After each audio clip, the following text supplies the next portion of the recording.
Welcome to this brand new second season of Heart to Heart with me, Anuradda Gupta. As in our first season, I will have conversations about love, life, and loss. But above all, the show is still about having deep and honest conversations that demonstrate the resilience of the human spirit. At a time when the world is returning to a new normal after over 2 years in a pandemic, and with the West on the brink of a looming recession, all of us need healing. Listening to stories that can inspire us can make the process easier. These stories let us know that we are not alone.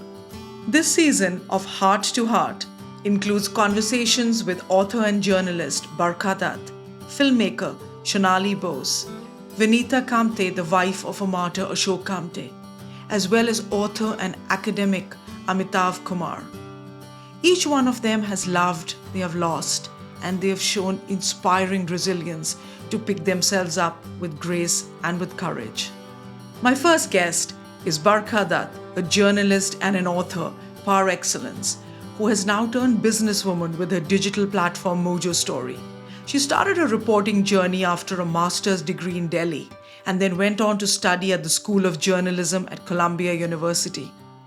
She's paved the way for many young women and men today to follow in her footsteps and report in conflict zones. She is grace under fire when she speaks with not just politicians but with ordinary people whose stories she brings to the fore. Barkha has won many awards for her work as a journalist and news anchor and was awarded the Padma Shri in 2008. Her book, Humans of COVID, is an account of the untold stories of the common man through India's worst period of loss. Barkha lost her father during this period and became to India and the world the story rather than the storyteller. Barkha, thank you for taking the time today to have this conversation with me. How different is the Barkha of today compared to the one 20 years ago? Not so different, just a kind of not as much agitation, but even then when work isn't going well or something is, I'm an obsessive perfectionist, and I find it very difficult to suffer carelessness or sloppiness, or for something to not go according to my plan professionally. So I think that inherent sense of restlessness is there when things don't go that way. But I would say that there's less volatility in terms of flying off the handle over everything. Like, I think I have less of a temper today than I did. I have a more fatalistic, by now you know that everything is not the end of the world, right? When I was younger, everything felt like, when everything that didn't go well felt like the end of the world. Now you've lived enough to know that no matter how bad it gets and how shitty you feel inside, you are going to get up and live again, that this too will pass. That cliche is true. And it takes getting older to know. It doesn't always pass, like go away completely, but you still have functionality. You still live a life. You'll still have some happy moments. So I think that is the only change in me. I'm essentially the same person. That sense of acceptance is a greater one. That, you're not trying to always push back against the momentum of life, because you're like, okay, I hope it doesn't happen this way, but if it happens this way, I live. Was there a time in your life that you felt that you hit rock bottom? Several times. I've had many moments of rock bottom. I've had phases at work when I have, felt like a hostility at work. You sometimes go on Twitter and most bizarre things are said about you. I'm trolled. It doesn't bother me today, but like I think 15 years ago, people could say anything. People could say, "Oh, you." Like, I'll give you a small example. Like, I would be trolled after Kargil, many years after Kargil, saying you used a light or you used a phone. The story would keep changing. You used a light or you used a phone that gave away a location and 4 soldiers died as a result of your work. Now, there were some 60, 70 crews there when I was there. And somehow I was singled out because I had become the face of the media coverage of that war. And by the way, it took many years after Kargil for me to hear this story. But I was so distressed when I heard it that I went to the army chief, and who was the chief at the time of the war, and he'd call me for a cup of tea, and he said, "You look distressed." And I said, when I just came back from the war, the first whispers of this had started. It took, as I said, some time for it to coalesce. And I said, look, I've heard this. Is it Did I do something without being aware of it? And he said, absolutely not. You know, this phone, the satellite phone, this is the same phones that the military use. The little bulb on the camera had, no light capacity to give away a location. And everybody, all cameras there had the same lighting mechanism. And then he documents this in his book. He writes his memoirs, and there's a little paragraph on his meeting with me, and he talks about how I looked distressed and how he assured me and he thanked me for being a force multiplier for the military. But despite the army chief saying this, they're like, there'll be people who will come and say, oh, you did this, right? So there's a sense of being slandered that sometimes used to hurt a lot more. It could be anything from you took money to you're with this party to you did this at car, like all complete rubbish. And I'm just saying it's taken getting older to not engage with poison, because it is poison. It's a way to get under your skin, it's a way to get into your mind, and it's a way to make you constantly defend yourself when you know that you don't need to defend yourself, you don't need to explain yourself to people. But that is the brilliant thing about getting older, right? It is such a brilliant thing about getting older that you just stop explaining yourself to people. When I was younger, I actually used to think that people who were saying this wanted a counter, wanted an explanation. And I would say, oh, but this happened, or that happened, or this is not true, or where did you? And then I realized that this is just some sort of way to pull you down. So, of course, I've had phases, not recently, but I've had, recently, not like my rock bottom has been personal because of my dad. But of course, I've had phases, 10, 15 years ago when I would be like, I just don't want to go to work because, it's so cruel, it's so hostile, it's so mean. But like I said, like what happens with age is, you will get up again. I mean, I remember I was interviewing Hillary Clinton once, and she said, what really bothers people about women is if you can be a woman who keeps just keep showing up. It just bugs the hell out of your critics if you just keep showing up. Just keep showing up. Just keep going. That's often enough. I'm so sorry for your loss. But tell me a little bit about your father and your life together as a family. I grew up in Delhi, the capital of India, daughter effectively to a single parent. My father was a single parent who brought up two daughters, myself and my sister Bahar. My mother, who was quite a sort of rebellious, trailblazing journalist of her time, Prabha Dutt, died when I was 13 years old from a brain hemorrhage. By then, of course, I had already been molded a fair bit by her, and her legacy was a major influence in who I became and still am becoming. My father was a counterfoil to my mother. He worked as an official with Air India, but his real love was for science. He used to spend all his time inventing things. He invented a shoe polish machine, a machine to make chapatis. He would break open little machines just so that he could have the joy of repairing them again. And then he became someone who became obsessed with mechano, which is basically sort of this mechanical assembly of aeroplanes and ships and robots and trains. And so he left Air India well before he was due to retire and did something in the tourism space. But his real love, as I said, was science and inventions. He was a very gentle, liberal man. And I think I didn't quite understand or appreciate how progressive he was till I encountered the battles that other girls my age and then later other women who were my colleagues had to fight. And I realized that I'd had none of those restrictions. I had literally grown up without a single restriction. And literally, it's a cliche, but, we were free to fly. And like so many other people in India, he died from COVID about a year ago, a little over a year ago. And apart from the sort of devastation of that loss, for me, it was really surreal because 2 years of my life had gone into reporting the pandemic from across India. During the lockdown, when there was no public transport, airports were shut, trains weren't running, buses weren't running.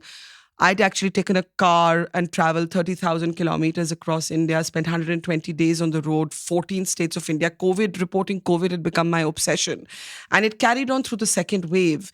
And so for me, when I lost my father, it was a very strange sensation of becoming the story. This very story that I had reported, the very story that I had been on the other side of. I was now the protagonist in my own story.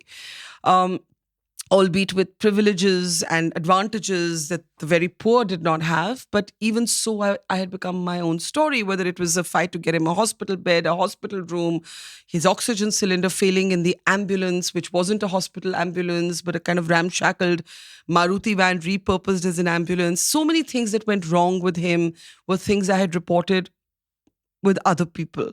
And so it was this loss, and then it was the surrealness of being the story that had become your life for 2 years. So, like I think any daughter, the regret of not having spent enough time, of having been, you know, snarky when I should have been kinder, of thinking how I could have saved his life if I'd just done A, B, C, D, of appreciating more fully the kind of freedom that he gave us. I mean, it was truly, I think, it was truly an extraordinary level of freedom. I have spent my life interacting with and trying to mentor younger women, and I find that even a generation down, they don't have the kind of freedom that my sister and I had.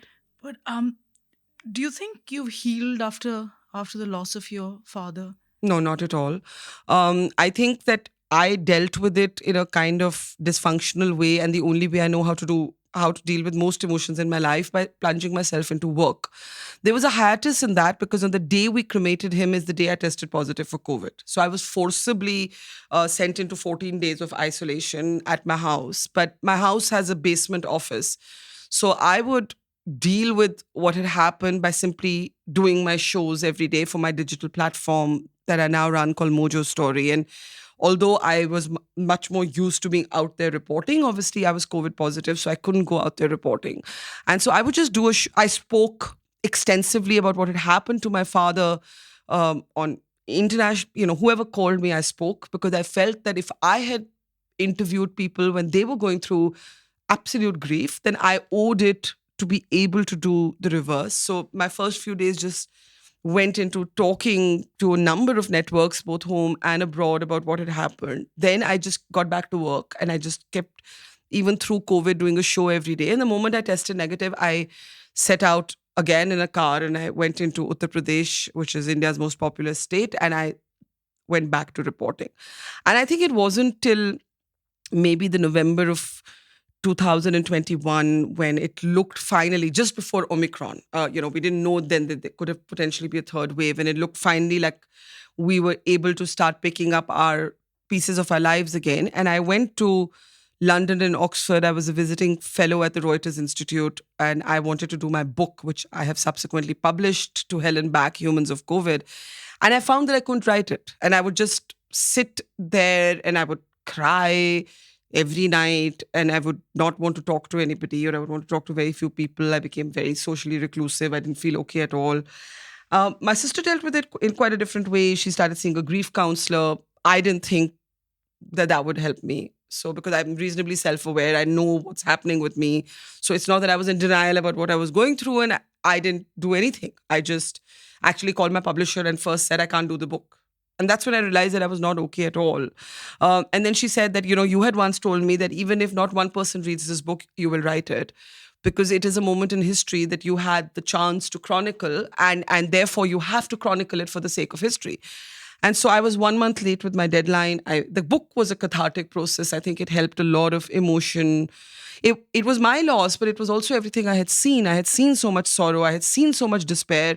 I had been through something emotionally cataclysmic. And so I think the writing of the book helped unpack some of it. Healing is, I think, a lifelong, there are days I wake up and I don't think my mother's dead. My mother died when I was 13. I'm 50 years old. So I think healing is a lifelong process. It's every day you heal a bit, you break a bit. This is very raw, very recent for me. It's changed me in little ways. Like I used to live with my father till I was 40 years old in the same house, and my room used to be across his room, and we had a common bathroom separating us. And I haven't been able to climb up the stairs of my family home to go into his room. I just can't do it. He used to listen to music all day. He had his internet radio stations on his desktop, and I can't listen to music because it triggers the memory that I can't deal with. So it changes you in really strange ways. I think it makes you appreciate. I think I'm less social, but investing more time in people who I find authentic, than spreading myself too thin, which I sometimes had to do for my work, extensively socialize. I just find I don't have the patience for those kind of things. So I think there's lots of little changes that, I mean, I think will be lifelong. I don't know where you finally land with it, but they will be lifelong. Yeah, I mean, I think it is a. You're absolutely right. I think when one experiences loss of that kind, it is one always hears that time is the biggest healer.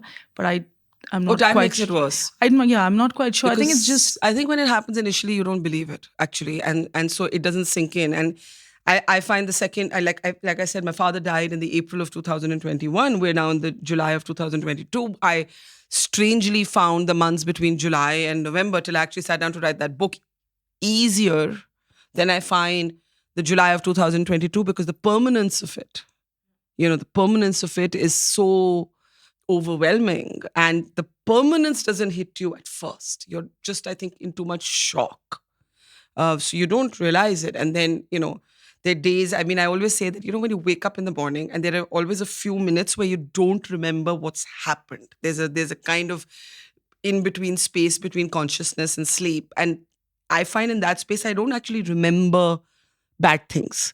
And when you open your eyes and then you remember that, oh my God, this has happened, it is a killer. It's a killer. It hits you like someone slapping you at that point, right? So I find that time is actually worse, because you see what happens is, in the beginning, people understand what you're going through. But like today, like literally every friend of mine tried to make me walk up the steps of my family home and then gave up. And now if I say like I'm grieving, you find you can share it less and less, because people also want you to get on with it. And there's a part of you that has got on with it. I'm working, I've written a book, I meet my friends, I travel, I go out, but there's a part of you that you carry that's just alone, right? So that aloneness, it's not loneliness, it's aloneness, it's an isolating. Grief is a very isolating thing. And so time makes it worse. Your mother Prabha was India's first woman war correspondent. That is, I mean, I think that's truly awe-inspiring. Over the years, I've heard a lot of things that you've done, but I think when I think of that at that time, that is truly quite something. And did you feel the fire to follow in her footsteps at an early stage, or did it just happen? Well, actually, I think, like I said, I was only 13 when she died. So there wasn't that consciousness at that time that, oh, I'm the daughter of India's first woman war correspondent. This came to be much later, when in 1999, war breaks out between India and Pakistan in a place called Kargil. And I'm desperate to go and report it. And I'm having to beg the military, please send me. And the military is saying, no, you can't go.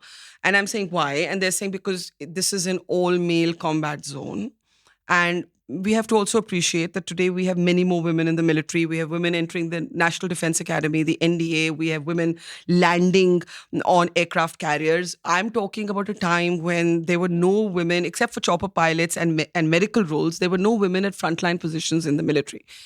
And they were not comfortable. And I can see what they were thinking. They were not comfortable with the idea of a woman in an all-male space, which is not built for.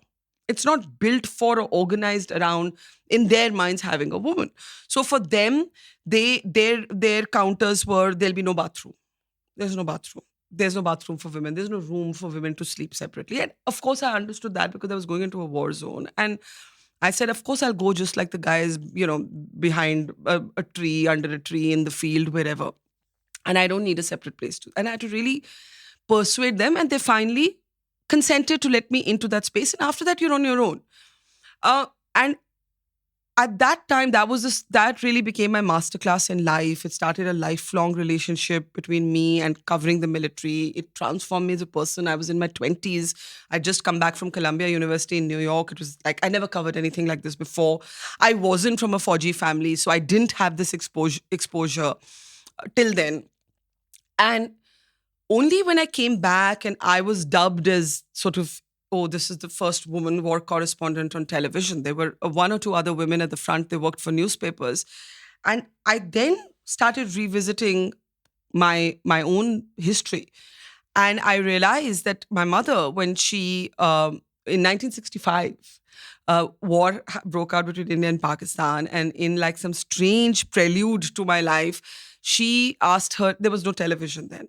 She worked with the Hindustan Times. So and it was a job that had been very difficult for her to get. When she'd gone to apply for the job, she'd been told that women only cover flower shows. There's no jobs for women. Anyway, she rose to become the chief of bureau at the HT. And then she wanted to cover this war. And they told her the same, that the paper said, we can't send a woman to the war front. The military didn't even come into it. So she said, if you're not going to let me cover the biggest story that there is to cover, then, you know what, can I just take a few days off? Because I don't feel like hanging around here and watching this story and not being able to participate in it. But she had a cousin in the army and she took her notepad and pen because that was the age of the notepad and pen. And she went to the war front alone using her cousin as sort of a contact, a segue in. And she began sending dispatches that of course, the paper then published. And so she was the first woman in India who had done something like that. And today I have veterans who've sent me photographs of her at the war front, saying lady reporter came to visit the barracks and so on. And that's when I realized much later, I think after the Kargil war, that my mother had done this. I mean, I think I wrote an essay saying everything I do, my mother did first. So I think that's what it is, right? Like, so it was an extraordinary influence. But did I want to do that? No, because in my mind, it seemed slightly boring to be what your parents are, right? So every child wants to carve out a path for herself. So initially, I thought I wanted to make movies. I wanted to be a lawyer. I actually did my first master's in film and television production, and thought that I would make movies. And I had trained to be a video editor, and it was called a film editor at that time, a film editor and a sound producer. And private TV was just starting off in India at that time. There was no private television. When I applied for my first job, I was very keen to remain technically connected. But once I started reporting, it was a very small company, NDTV at that time. But once I started reporting, I just loved it. And then I realized this is what I want to do. But it wasn't such a planned path. You know, there was always a sense, like my law faculty entrance exam and my mass communication entrance exam was on the same day. And I had to make this weird choice at an age when I wasn't ready to make that choice. So I always tell young people that a lot of things happen circumstantially and no one ever fully knows what they want to do, like no one. I think also, because life also has its own plans. And I think very often we like to think as human beings we're in control. But I think it's very rarely that we are in control. I mean, it's a combination, right? So there's part circumstance and then partly is what you make of the circumstance. So everything is not destiny. There is free will. You choose to make something of a moment, an opportunity. That is on you. But of course, I don't know whether to call it destiny or fate or coincidence or chance or the mystery of the universe. But there is your agency. There is your agency to do something with it, to ignore it, to put only a little bit of yourself, to put everything in yourself. Those are choices. So I don't think there's no choice in the lives we build for ourselves. Certainly, but within a certain framework, I think we all have choices. I don't think it's everything so much is an accident that way, right? Like the fact that I'm a middle-class Indian as opposed to born into a poor family already gives me a set of opportunities that my driver's daughter does not have. So of course that framework is a predetermined framework, and then what you make of it is on you.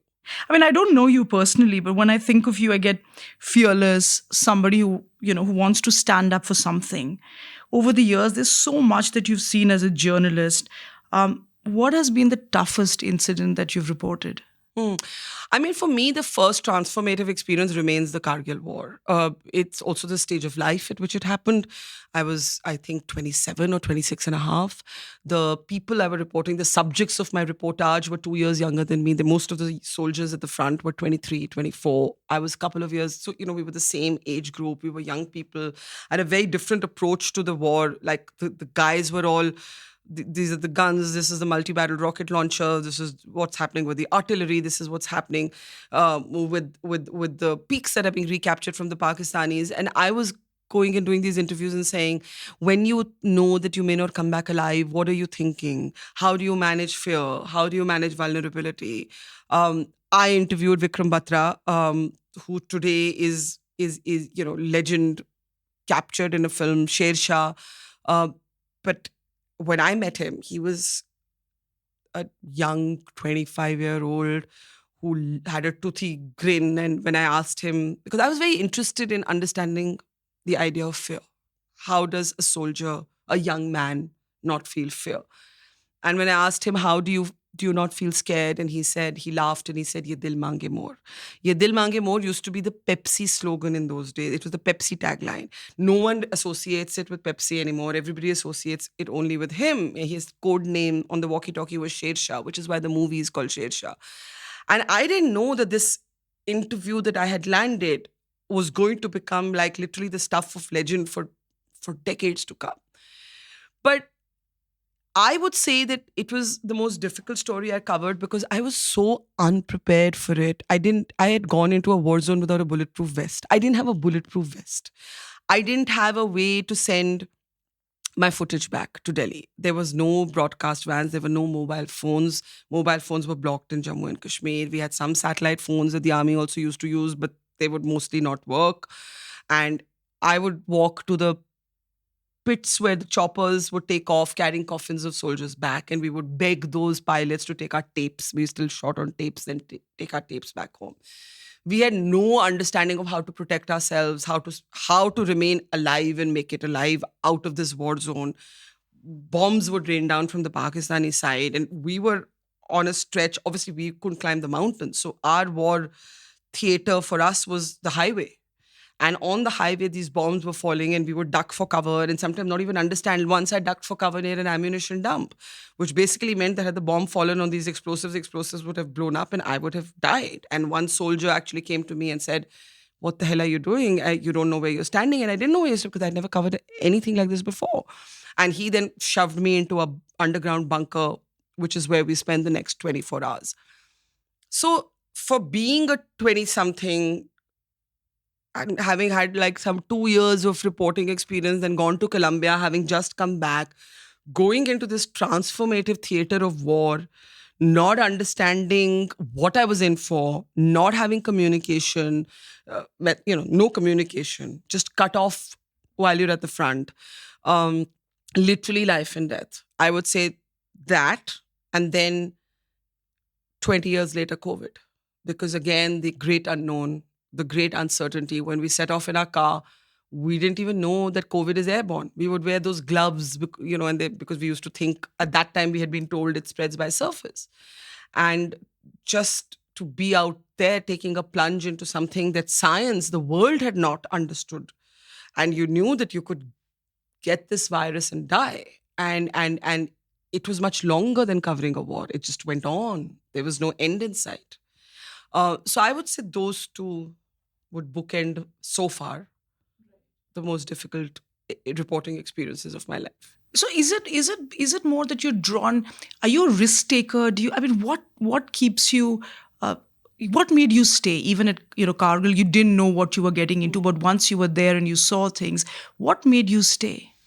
I mean, I always say that it's not an absence of fear. No one doesn't have fear. Even the fighting soldier has fear. The training is how to manage fear. Now, we didn't have that training, and of course, we're not soldiers. They do this all their lives. They live with risk, and we are sporadic parachuters into risk. And if we're lucky, we parachuted back. But I think what happens is that I always say that what happens to fear is not that I go into a story and I never feel scared. What happens is that something larger than fear displaces the fear. It's always something larger than life, right? You feel that you're witnessing something that is so gigantic that just to witness it and chronicle it and try and keep yourself alive through it is your attention goes into that. To be cogent in that situation, to still file a report that makes sense in that situation. Logistics, your mind is occupied, like it's bizarre, but your mind gets occupied by what do I need to say? What will I ask in the interview? How will I send this footage back? How will it reach? And where can I sleep tonight? Where can I get food? It's so basic, right? And at the same time, it is transcendental in terms of your country's at war. That's huge. In COVID, it's like the world is going through, like, is the world going to end? Like in the first wave, we forget it now, but like literally the world didn't know what was going to come next. And you're part of that moment and you're in a space that is larger than yourself. So I think fear gets displaced, only displaced, not eliminated. It gets displaced by adrenaline, the need to remain alive, and that awareness that you're in a moment larger than yourself. It's not for everybody. It's not for everybody. You have to be of a certain personality, to want to do this. I don't know what that personality is. Obviously, there's an element or a capacity for risk. Um, but it's also what you're drawn to. Like for me in COVID, I was really shocked that my erstwhile medium television, the big channels didn't send people out in the first wave. And we were seeing this humanitarian crisis unfold with hundreds of thousands of poor people walking back to their villages, and you didn't have the people with the money and the infrastructure on the road. You had small independent platforms and regional press and people like us doing this. And I was really staggered. I was like, where is everybody? And so, I mean, what happens, it's to your point that everybody does not have the appetite for this or the interest for it or the willingness or the emotional bandwidth even for it. So I don't know what those words are, but I think that what happens is that sense of something larger than yourself and that moment that you're living. You recognize that you're, it's that speck of sand feeling, that there's something much bigger in the universe that you have an opportunity to chronicle, to witness, to document for history. Yeah. And that's a very powerful thing. It is very powerful. It is very powerful. And it doesn't get rid of fear, but it keeps you going. Yeah. I mean, you're an inspiration to women across the country. Do you think independence and how women seek it, how they embrace it, has changed over the years?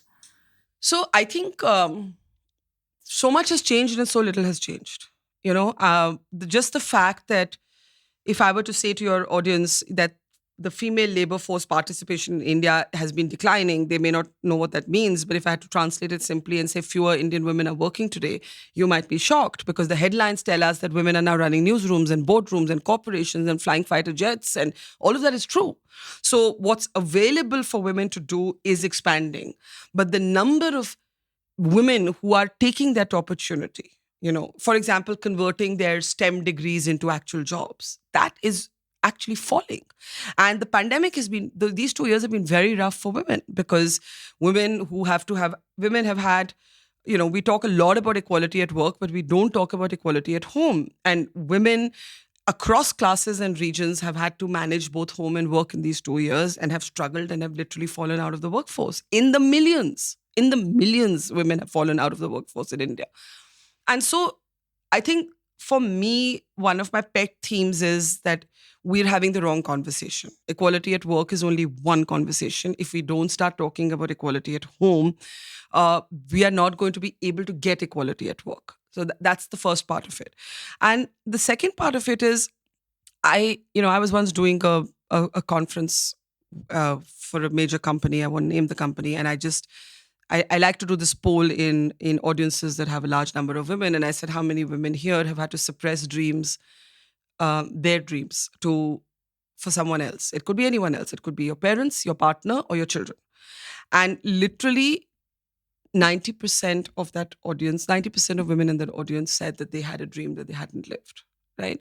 And I just feel that we've romanticized this idea of women being sacrificing, of women being selfless. And I think women should be encouraged to be selfish and put themselves ahead, sometimes at least. Because I really believe that if you don't live, if you have the privilege especially and the opportunity, it's different if you don't have the opportunity or the privilege. But if you have the privilege and the opportunity and you don't live the life that you had sort of dreamed of living, and so many women I know have not been able to keep pace with their dreams because some sort of societal, parental, marital pressure has taken them away from their dreams. And I find that very crushingly sad. Right.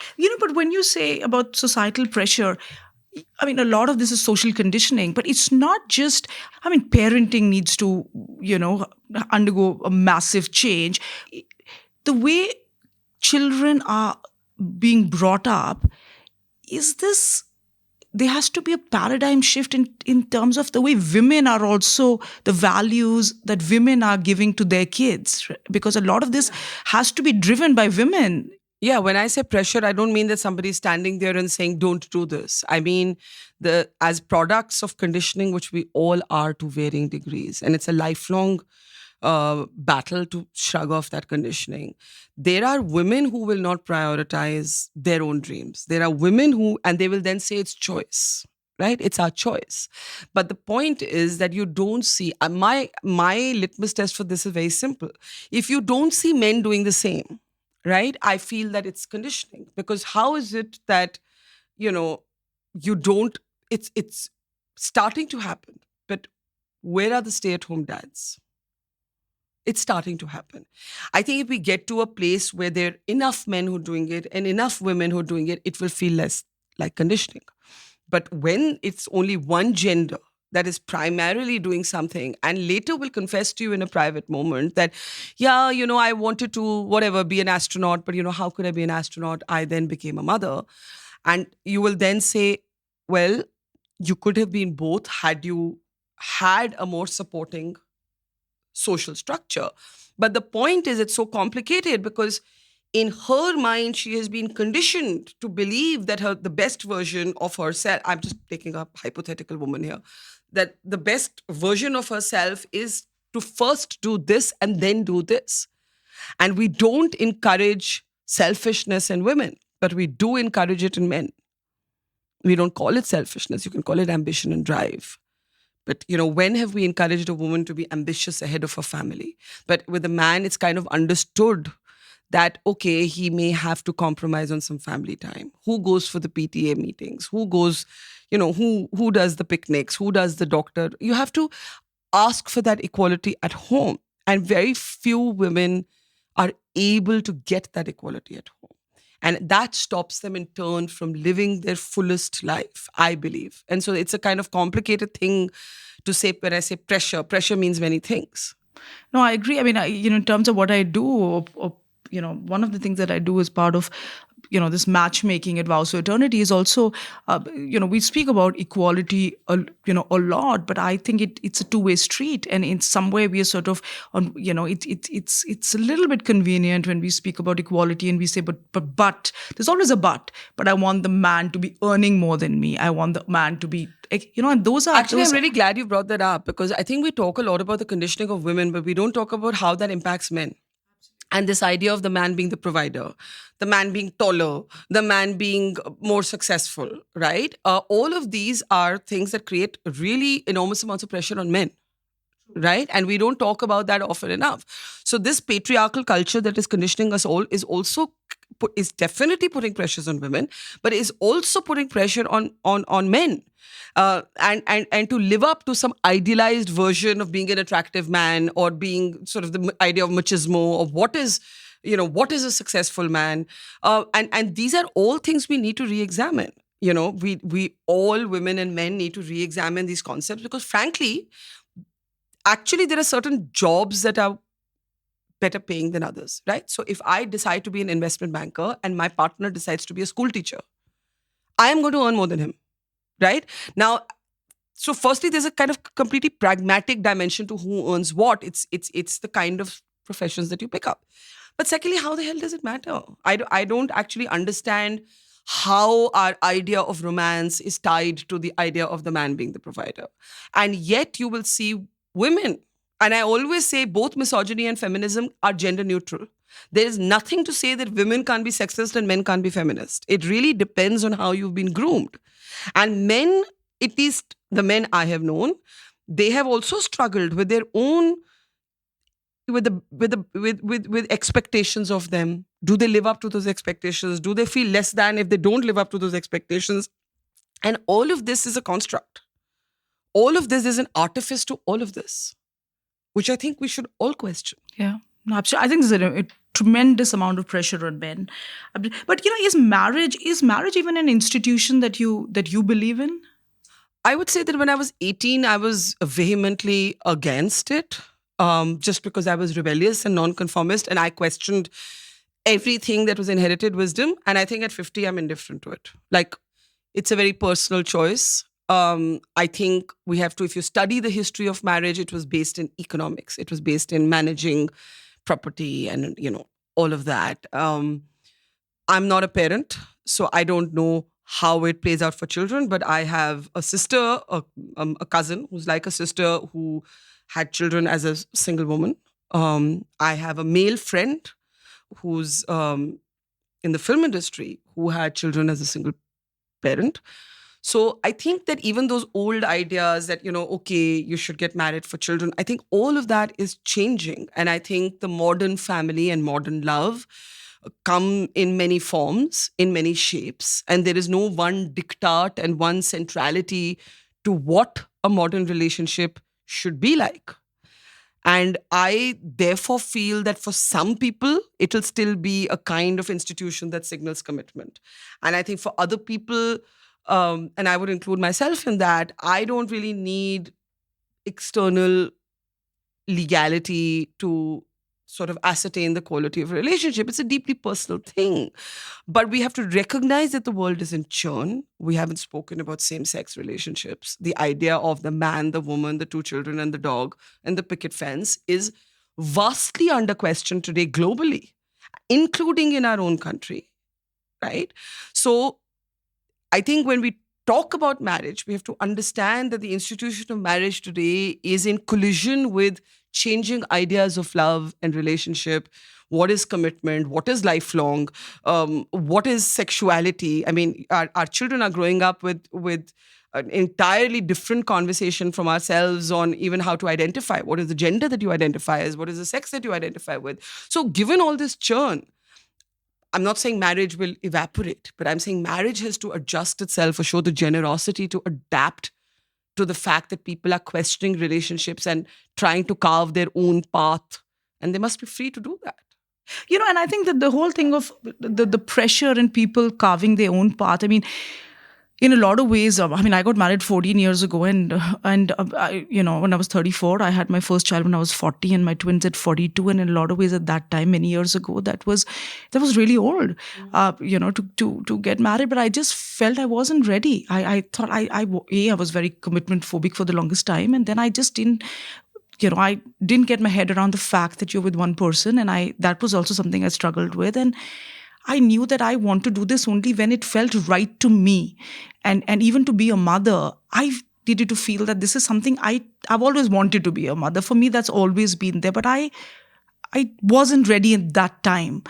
And it hasn't been, so I feel, though I feel very blessed that at 40 and 42, I did have kids, which is for me was, I think, truly a blessing. But I don't think that defines somebody, wanting to have a child, not wanting to have a child, being able to, not being able to. You don't have kids. Is that a conscious decision? Have kids. Yeah, you don't. And Yeah. Is that a conscious decision, or something that, it didn't just happen? Or It's kind of a combination. I didn't ever want to have children for the longest time because I think that I was too busy being a nomad, professional nomad. What I mean is, like, I like to go for the next adventure and the next adventure and the next adventure, and I loved that life.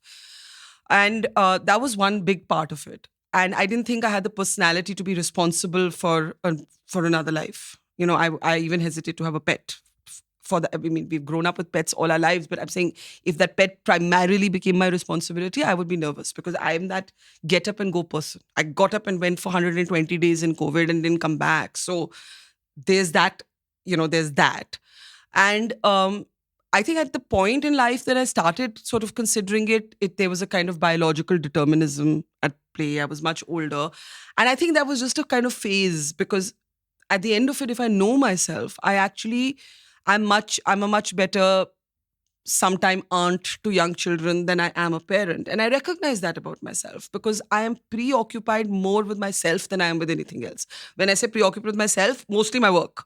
Like I'm always thinking of the next story and the next thing I want to do and the next thing I want to do. And this is not to say that women or men who become parents are not thinking of themselves. I mean, both my sisters are parents. Some of my closest friends have children and all are completely driven by a space that is entirely there. So it's not that you lose all your desires and your impulses when you become a parent.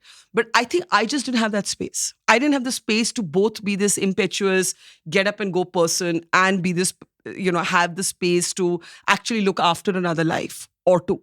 I just don't have that.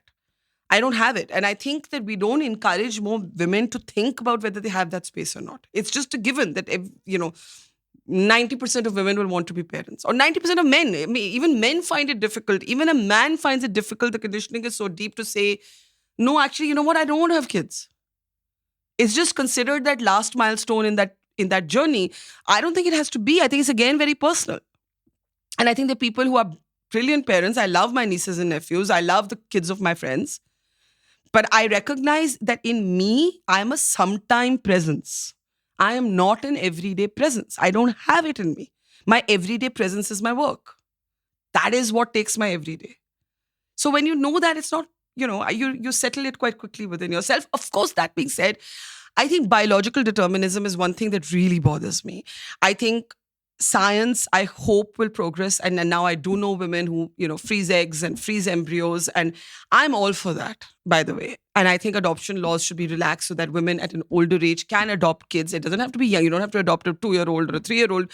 You can adopt a 15-year-old who has nowhere to go. Like, I think we need to be, again, more lateral about how we think of this, because maybe a woman or a man doesn't want to be a parent at 40 and 50, but maybe they want to look after somebody when they're 60.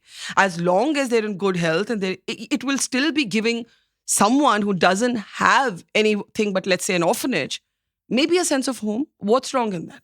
No, absolutely. And I think in the US, that whole foster system, I mean, everything has its Pros and cons. Yeah, pros and cons, and every system is abused somewhere.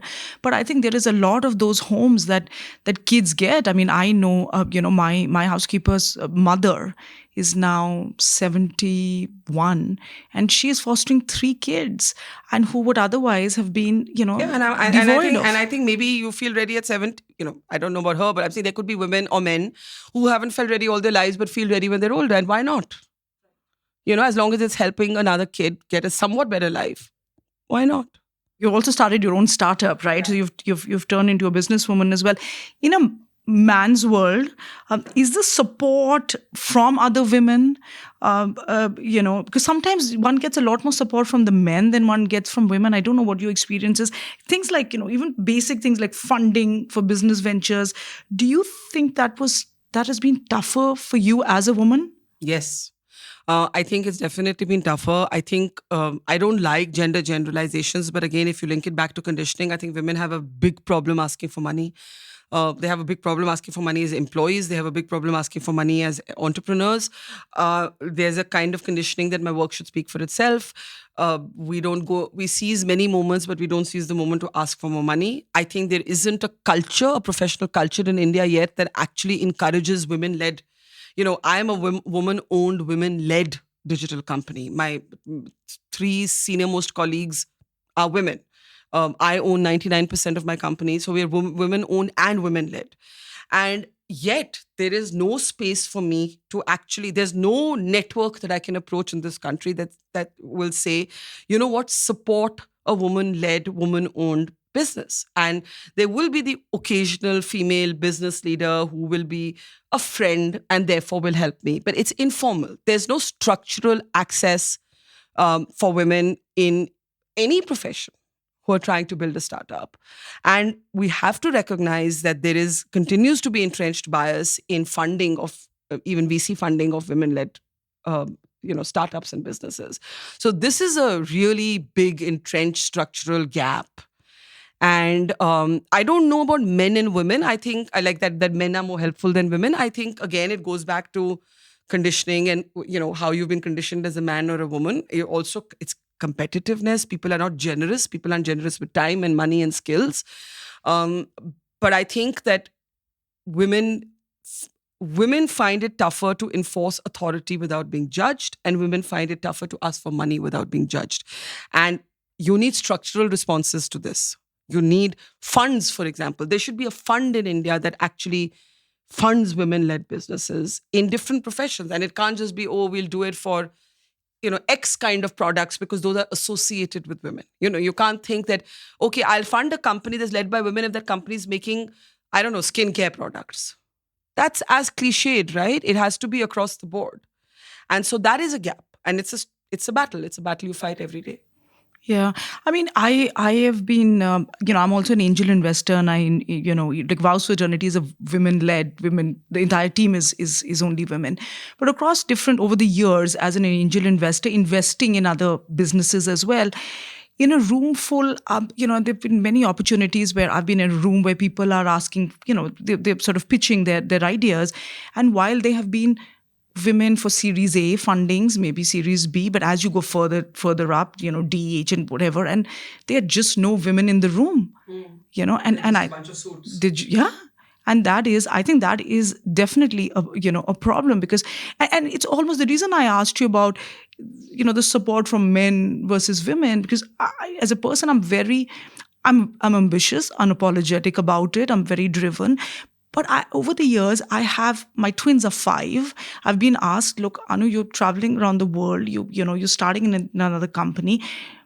How do you leave your kids behind and go to work? I said, I don't think my husband has ever been asked that question. But those questions have almost always come from other women. Yeah.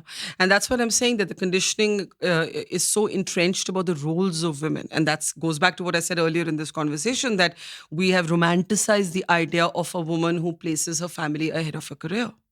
We expect women to be that. And it can be both. Like the last, of course, most people juggle. Human beings juggle, and men and women both juggle, and that's how it should be, right? I don't think you owe that. I mean, I think it's shocking that you get asked that question, because really it's no one's business. How you choose to parent is only your business, right? And I think that at a professional meeting, if someone should ask you that question, is unconscionable. Yeah, I mean, not so professionally, but generally in a conversation, like last week, 10 days, I know that it's been an annual meet that we have once a year, and it's been really hectic. And I haven't been there as a mom, but that's okay, because like you said, we juggle, and my husband Anand said, Anu, you go fly, I'm here, I'll hold fort.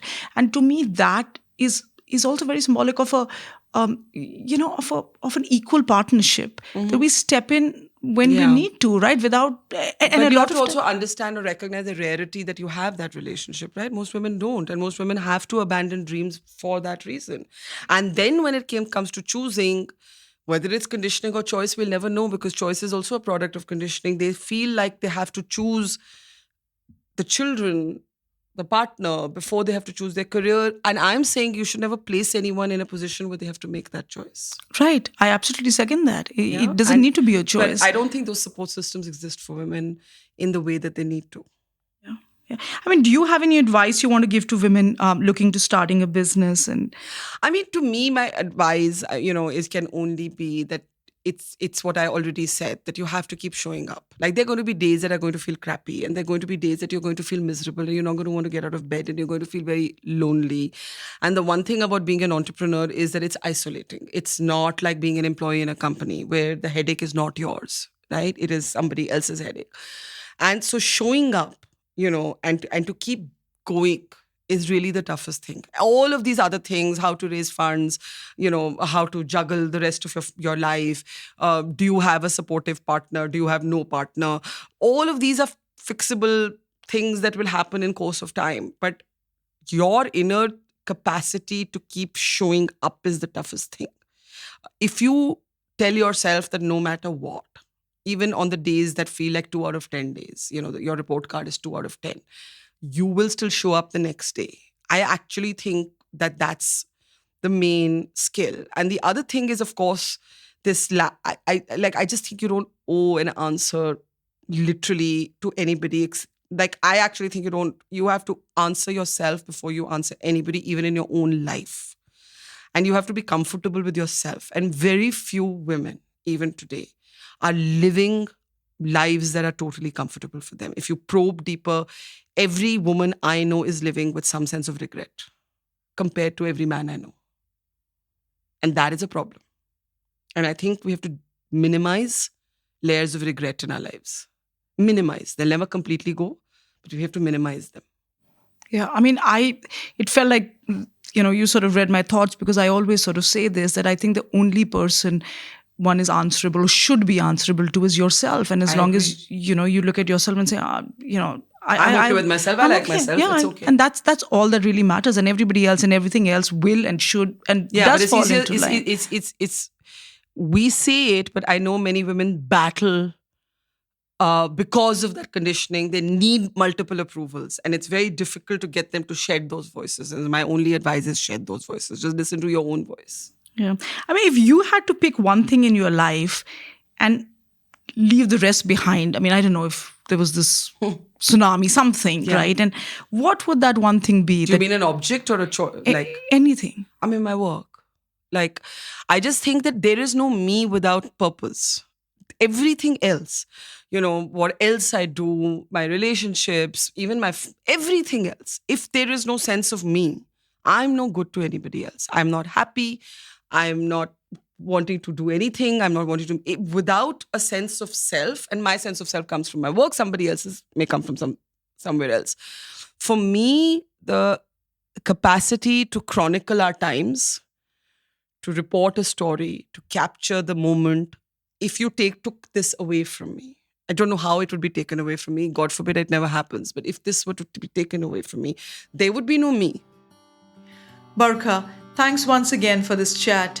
I'm sure this will inspire and encourage many to literally keep turning up. And to my listeners, in my next episode, I will be speaking with Shonali Bose, filmmaker, mother, daughter, and above all, strength personified. I hope to see you next week. Till then, take care.